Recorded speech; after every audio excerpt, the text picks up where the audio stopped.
The fog rolled through the streets of West Berlin like a living thing, thick and grey in the pre-dawn silence where the city held its breath between two worlds. CIA officer Thomas Brennan pulled his coat tighter against the October cold, his footsteps echoing off the bombed-out buildings that still bore scars from a war that had ended 2 decades. Ago, but never really stopped.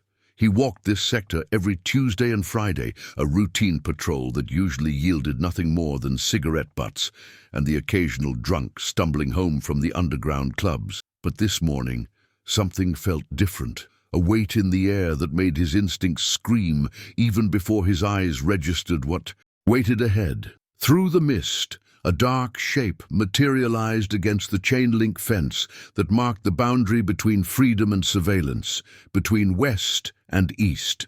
As Brennan drew closer, his hand instinctively moved toward his sidearm, and the shape resolved into the unmistakable form of a man, bound with professional precision to the metal.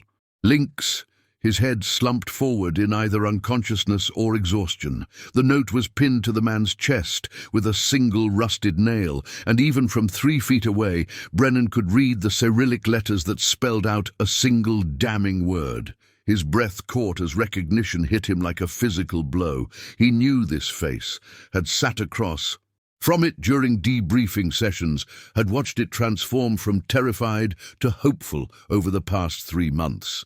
Viktor Petrov should have been safely tucked away in a CIA safe house 6 miles from here, drinking his morning coffee and preparing for another day of spilling Soviet secrets. Instead, he hung here like a message written in flesh and rope, a declaration of war wrapped in the theatrics that the KGB loved so much. Brennan's mind raced through protocols and procedures, but underneath the training ran a cold river of dread.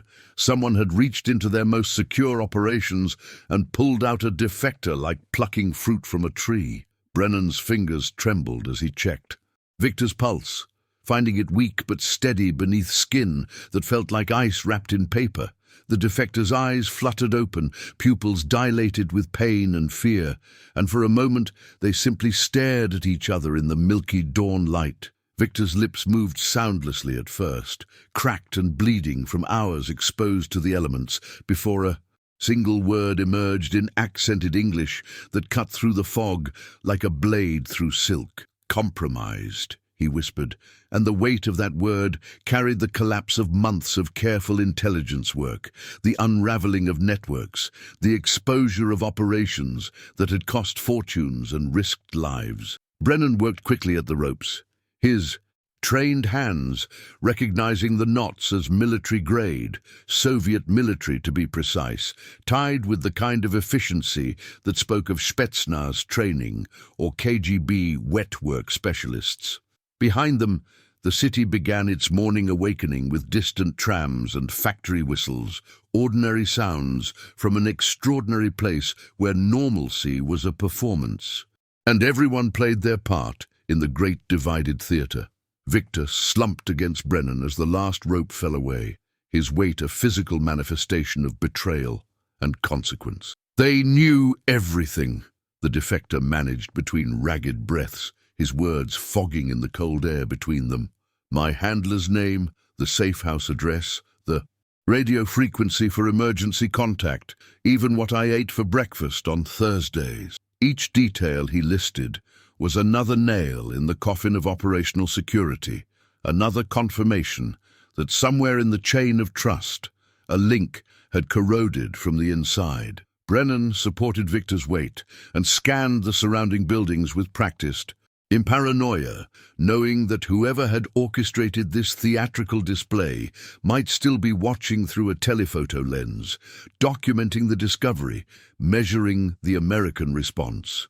The note fluttered against Victor's chest in the morning breeze, that single word in Cyrillic serving as both accusation and warning, a message written not just for Victor but for everyone who dared to cross the invisible line that split this city and this world into opposing kingdoms of ideology and shadow. 3 months earlier, Viktor Petrov had walked through Checkpoint Charlie, carrying nothing but a British newspaper and a lifetime of secrets folded inside his memory like origami made from razor blades. The crossing happened during the lunch hour rush, when the guards were tired and distracted, when the flood of authorized travelers created just enough chaos for one more face to blur into the crowd. He had rehearsed his cover story for weeks, practicing the accent of a Ukrainian trade delegate returning from meetings in the West. But when the moment came, and the American MP examined his forged papers, Victor's mouth went dry as ash, and his heart hammered so loudly he was certain the sound would betray him. The guards stamped the documents without looking up, and Victor stepped across that painted line on the pavement that separated two worlds, feeling gravity shift beneath his feet as if he had walked off the edge of everything he had ever known. Behind him, the grey monolith of the wall stood silent witness to his treason, its concrete surface covered in graffiti on the western side and pristine emptiness on the eastern face, a perfect metaphor for the asymmetry of freedom. The debriefing sessions took place in a nondescript building in the American sector, in rooms that smelled of stale coffee and cigarette smoke and the peculiar tension that comes from men trading truths for survival. Victor sat across scarred wooden tables from handlers who never gave their real names, men with hard eyes and patient voices who asked the same questions 17 different ways, probing for inconsistencies, testing the merchandise. He gave them everything, names and code names, safe houses and dead drops, the entire architecture of KGB operations in Budapest and Prague and Warsaw, spilling secrets like a priest hearing confession, except here there would be no absolution, only the cold transaction of intelligence for protection. They were particularly interested in Operation Nightfall, a network he had glimpsed only at the edges, whispers in corridors about compromat on NATO officials, and a penetration that reached into the very heart of Western nuclear command. Victor drew organizational charts from memory, his hands steady, despite the knowledge that every word he spoke was a death sentence signed in invisible ink, irreversible and absolute. The safe house became his entire universe, a third-floor apartment with yellowing wallpaper and a view of a bakery where ordinary people bought ordinary bread and lived ordinary lives he would never touch again. His handler, a man who called himself Thompson but moved like someone who had grown up speaking Russian, visited twice weekly with newspapers and questions and the strange comfort of routine. They played chess between interrogation sessions, and Thompson always won, moving his pieces with the same methodical precision he used to dismantle Victor's previous life and reconstruct it as raw intelligence product. On Thursday mornings, Victor made himself breakfast according to a ritual from childhood: black bread and soft cheese and weak tea, small ceremonies of continuity in a world where everything else had shattered like glass under a hammer. He never suspected that someone was watching, cataloguing, reporting these intimate details. Back across the wall to men who collected such information the way philatelists collect stamps, with patience and purpose and the long view that defines how empires play the game of shadows. The secure telephone line from Berlin to Langley crackled with static, and something worse than static, the kind of silence that forms when men trained never to show fear suddenly cannot find words adequate to the moment. The station chief's voice came through in fragments, each syllable weighted with implications that spread through CIA headquarters like blood through water, staining everything it touched with the knowledge that their carefully constructed networks had been compromised from within. Within 40 minutes of the call, Conference Room 3 on the 4th floor, filled with senior officers whose faces carried the particular gravity of men who had just discovered termites in the foundation of a house they thought was made of steel. James Angleton sat at the head of the table, his skeletal frame hunched over files like a carrion, bird contemplating fresh meat, his cigarette burning forgotten between nicotine-stained fingers as he listened to the operational details with the intensity of a monk studying scripture for hidden heresies. The logistics of Victor's exposure told a story more damning than any confession could have provided, each detail a breadcrumb trail leading. back toward American intelligence itself. Only 7 people knew the exact location of the safe house. Only 12 had access to the schedule of his movements, and the precision of the kidnapping suggested surveillance that could only have come from someone with operational knowledge and direct access to case files. The counterintelligence division began constructing matrices of access and opportunity, cross-referencing everyone who had touched the Petrov case against travel records and communication logs and the subtle patterns of behavior that sometimes betray guilt better than evidence. Polygraph examinations were scheduled, financial records subpoenaed, the entire machinery of internal investigation grinding into motion with the slow inexorability of a glacier that crushes everything beneath its weight, regardless of innocence or guilt. The realization settled over Langley like fallout from an invisible explosion, contaminating every operation and casting suspicion on years of intelligence product that might have been manufactured or manipulated by hostile hands. If the Soviets had penetrated this deeply, what else had been compromised? Which operations had been theater staged for American consumption? Which agents in the field were already dead and didn't know it yet because the execution orders were still traveling through channels? The 7th floor became a war room where strategic paranoia evolved from personality defect into operational necessity, where trust became a luxury no one could afford, and every colleague transformed into a potential enemy wearing a familiar face. The intelligence Victor had stumbled upon came to light during his 4th debriefing session, buried within what initially appeared to be routine gossip from the Karlshorst compound, where KGB operations in East Germany were coordinated. He had mentioned Nightfall almost casually, a code name overheard in a corridor conversation between 2 officers from Directorate S, whose hushed tones and nervous glances suggested the kind of significance that transcends normal. Operational security. The debriefers had almost missed it, nearly consigned the reference to the growing mountain of fragmentary intelligence that defectors typically provide. But something in Victor's manner when he spoke the word made the senior analyst in the room lean forward with the sudden alertness of a hunting dog catching an unexpected scent. Within hours, linguists and cryptanalysts were pulling apart every syllable Victor could remember, reconstructing context from memory and fear, building a picture of something vast and terrible from shadows and whispers. What emerged from days of intensive questioning painted a scenario that military planners had privately dreaded since the first NATO tactical nuclear weapons were deployed to European soil. Nightfall was not a conventional espionage operation, but rather a systematic campaign to compromise the human beings who controlled the Alliance's nuclear response protocols through methods that bypassed traditional security clearances and background investigations. The Soviets had apparently spent years identifying officers with hidden vulnerabilities, men whose gambling debts or secret affairs or buried mistakes created pressure points that could be exploited when the moment demanded compliance rather than resistance.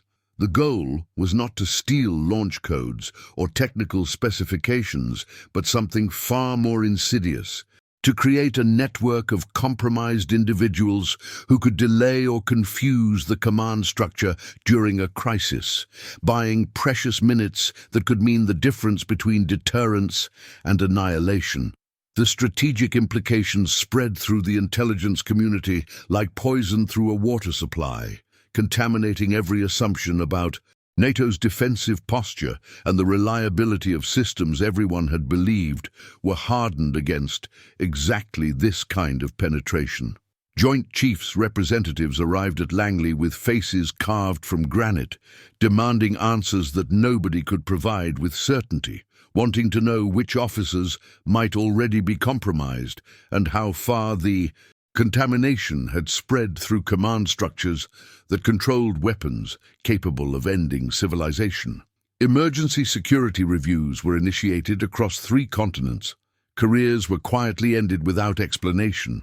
Families uprooted in the middle of the night as officers were reassigned or retired under circumstances that raised questions. Nobody was permitted to answer publicly. The weight of Nightfall transformed Victor from valuable intelligence asset into something approaching a sacred text that had to be preserved and protected at any cost, because the information locked inside his memory represented perhaps the only map through a minefield that stretched across the entire Western Alliance.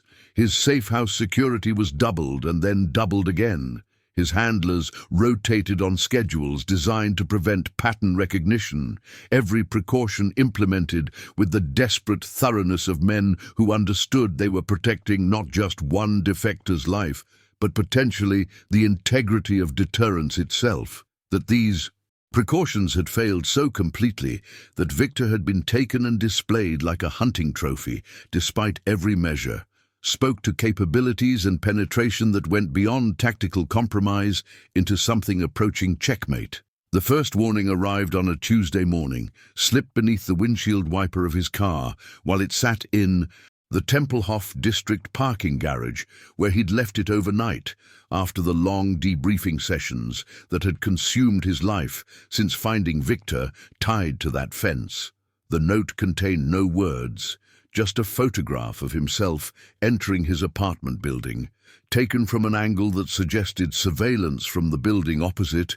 The image, grainy but unmistakable in its message that someone was watching, cataloguing his movements with the patient methodology that characterized professional intelligence work. His hands trembled slightly as he held the photograph, not from fear exactly, but from the sudden realization that the invisible war he had served within for years had now focused its attention directly upon him, transforming him from observer into target with the casual brutality of a searchlight swinging across a darkened landscape. The surveillance became visible after that, or perhaps he simply learned to recognize what had always been there. The repeated faces in cafes and subway platforms, the vehicles that appeared behind him with statistical improbability, the sense of being studied by invisible eyes that made his skin prickle with animal awareness of predatory attention. He reported everything through proper channels, watching his superiors exchange glances heavy with meanings he could only partially interpret, their reassurances delivered with the hollow quality of men reciting necessary lies, because acknowledging the truth would require admitting how completely their security had been compromised. They assigned him protection details that rotated with professional efficiency, but he could see in their eyes that they understood what he already knew, that if whoever had reached Victor, despite every precaution, wanted to reach him, the bodyguards would merely serve as witnesses to his disappearance, rather than effective shields against determination, backed by resources that apparently penetrated American intelligence at levels nobody wanted to acknowledge publicly. The psychological toll manifested in sleepless nights spent cataloging every decision that had brought him to this moment, wondering if finding Victor had been genuine accident or elaborate orchestration, questioning whether his entire career had been manipulated toward this convergence point where he now stood exposed and vulnerable. His apartment became a cage he studied for weaknesses, checking locks obsessively and startling at ordinary sounds that might conceal approaching footsteps, drinking coffee through dawn hours because closing his eyes meant surrendering vigilance to darkness where threats moved with impunity. The face in his bathroom mirror grew gaunt and haunted, reflecting back the transformation that espionage work inflicted upon those who survived long enough to understand its true costs. The gradual erosion of certainty and safety that left only perpetual wariness and the exhausting burden of constant threat assessment. The final warning came wrapped in bureaucratic language during a meeting where senior counterintelligence officers suggested strongly that he consider temporary reassignment to the Washington field office, their careful phrasing unable to disguise that they were offering him escape from Berlin before whoever controlled the surveillance decided observation had served its purpose and moved toward more permanent solutions. He understood then that Victor's display had been merely the opening move in a larger game, that the note-reading spy had been intended not just as label, but as invitation to others who might consider defection, a demonstration that Soviet reach extended beyond borders and security protocols into the protected spaces where traitors thought themselves safe. The Cold War had always been brutal, but this felt personal in ways that transcended ideology, a reminder that behind the abstractions of geopolitical struggle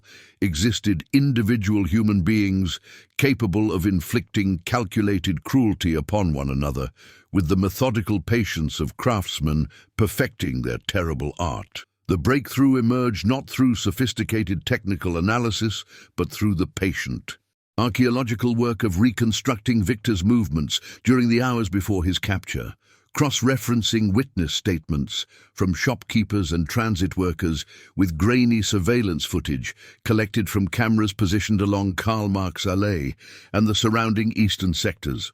A pattern materialized across the conference table, where photographs and timeline notations formed a mosaic of Victor's final day of freedom, revealing a 40-minute window when he had deviated from his established routine to meet someone near Alexanderplatz.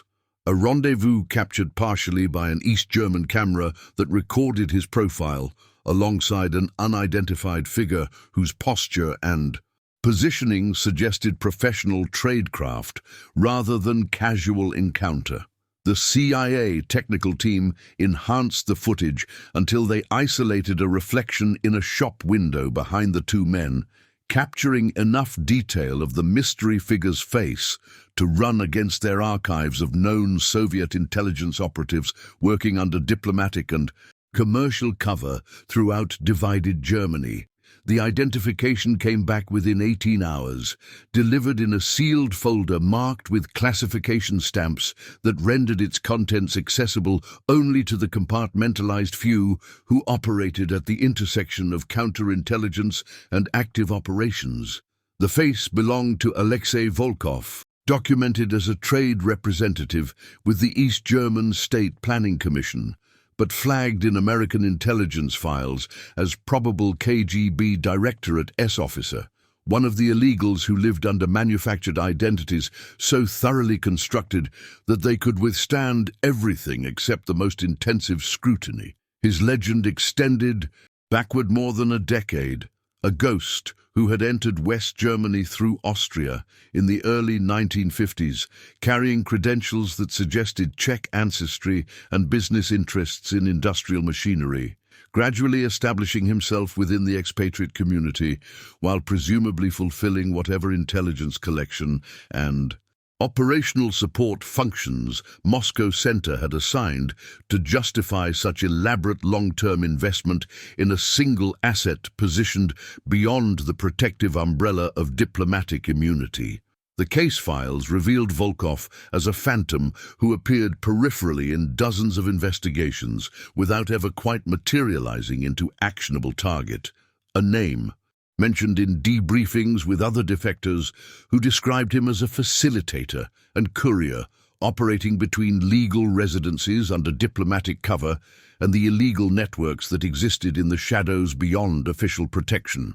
He maintained no permanent address that surveillance teams could establish with certainty, instead rotating through safe houses and commercial hotels with the disciplined irregularity that characterized someone trained to avoid pattern recognition, occasionally surfacing at cultural events or trade conferences where his presence carried plausible justification before vanishing again into the urban landscape of divided Berlin.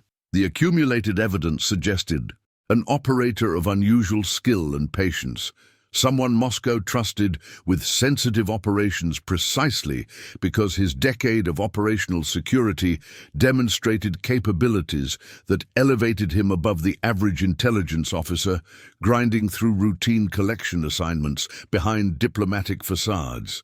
The decision to move against Volkov carried Risks that sparked heated debates in secure conference rooms where career officers weighed operational gains against potential consequences that could escalate beyond containment. Capturing or eliminating a diplomatic cover officer created international incidents with predictable trajectories and manageable fallout, but moving against an illegal meant acknowledging publicly that deep penetration networks existed within Western society, potentially triggering retaliatory exposures that could unravel agents on both sides, whose identities remained protected only through the Cold War's unwritten agreements about proportional response and mutually assured compromise. Yet Victor's humiliation and the ongoing threat against everyone connected to the case demanded action that transcended cautious calculation, a demonstration that Soviet brutality would provoke consequences rather than fearful paralysis among those who served in the invisible war's contested spaces, where courage often manifested not through dramatic gestures, but through the quiet decision to move forward, despite knowing the darkness ahead contained threats that surveillance and security protocols could never fully illuminate.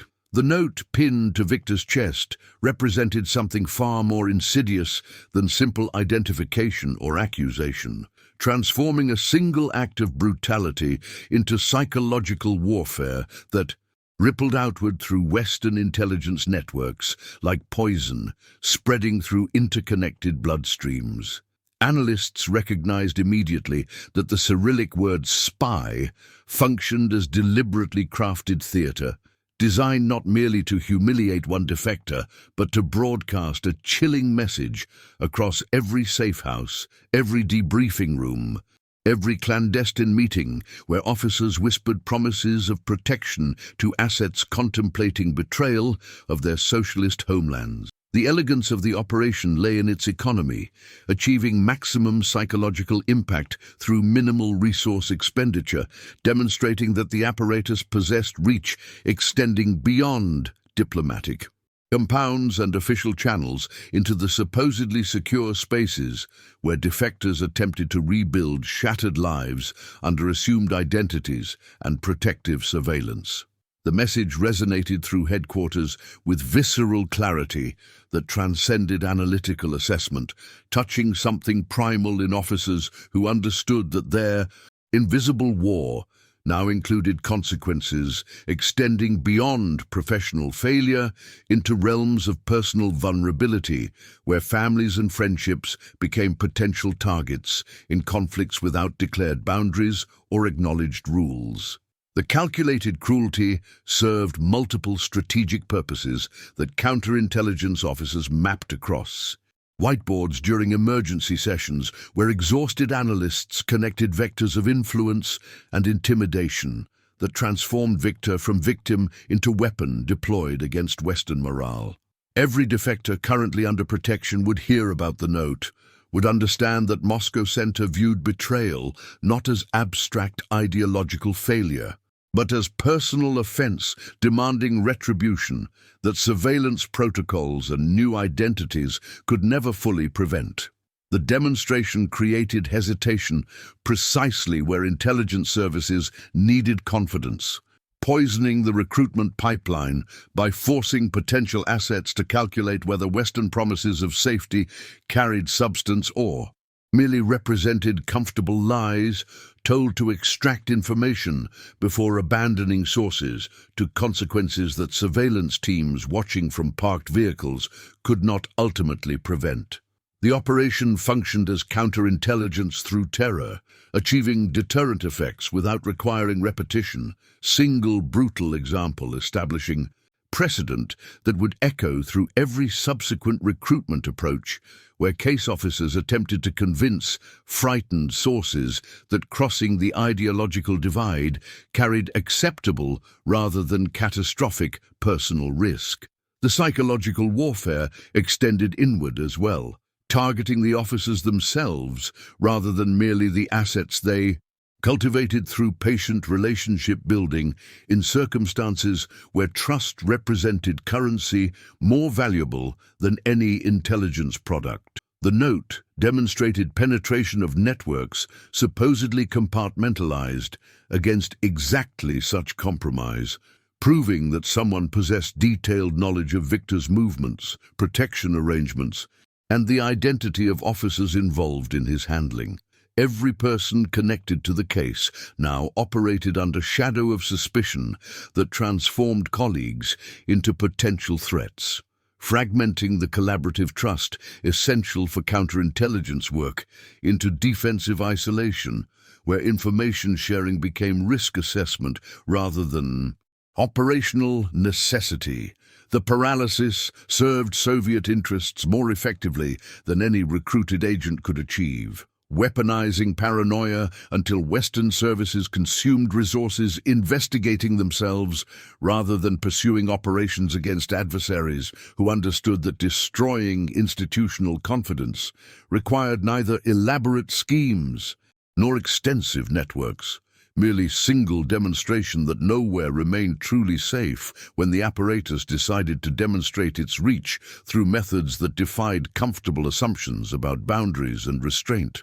The trap crystallized in a briefing room thick with cigarette smoke and exhaustion, where counterintelligence officers studied reconnaissance photographs of an abandoned warehouse complex straddling the boundary between legitimate commerce and the shadowed netherworld, where Cold War business conducted itself beyond official acknowledgement. Victor sat at the table's head, his face still bearing yellow bruises from his ordeal, agreeing with quiet determination to become bait in an operation that would either expose the network that had compromised him or confirm suspicions that Western intelligence had been penetrated far deeper than anyone dared acknowledge publicly.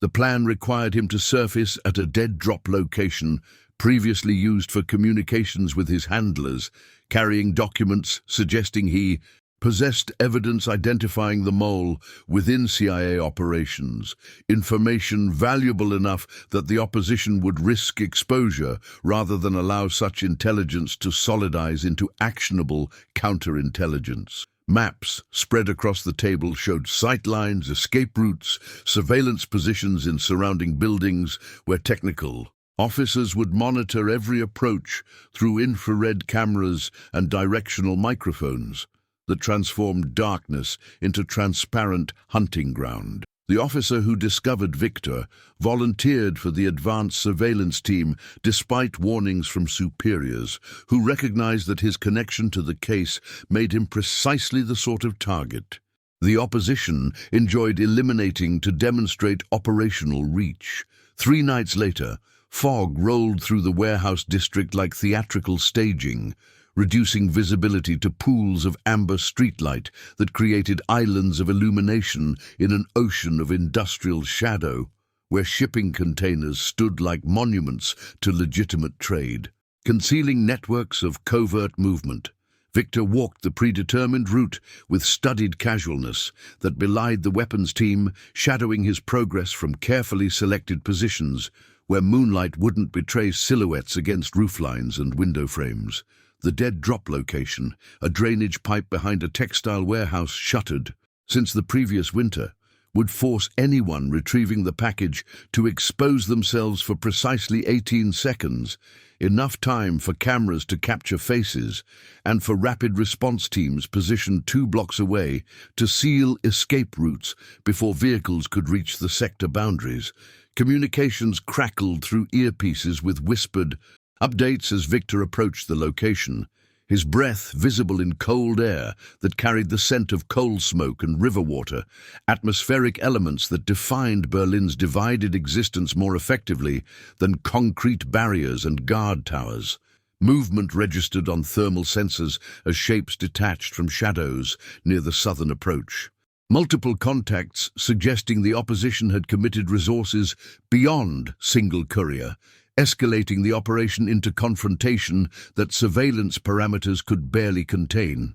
The convergence happened with practiced violence as figures emerged from concealment positions simultaneously, recognition flashing between opposing teams who understood instantly that elaborate deception had collided with counter-deception, in circumstances where neither side possessed clear advantage. Victor dropped as trained, removing himself from potential crossfire, while operatives moved with economical precision that spoke to countless rehearsals in training facilities where instructors emphasized that hesitation measured the difference between mission completion and catastrophic failure, requiring explanations that headquarters never wanted to hear. Shouts echoed between warehouse walls in multiple languages as the opposition realized the trap and attempted tactical withdrawal.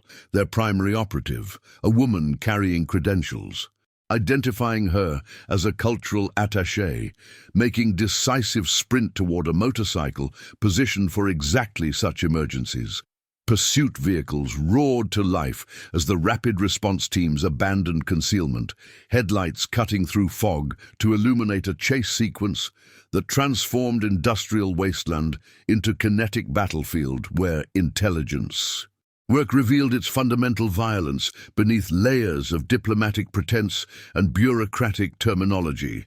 The motorcycle disappeared into the eastern sector before blocking positions could be established, leaving behind only scattered intelligence materials and the bitter recognition that proximity to success sometimes felt worse than complete.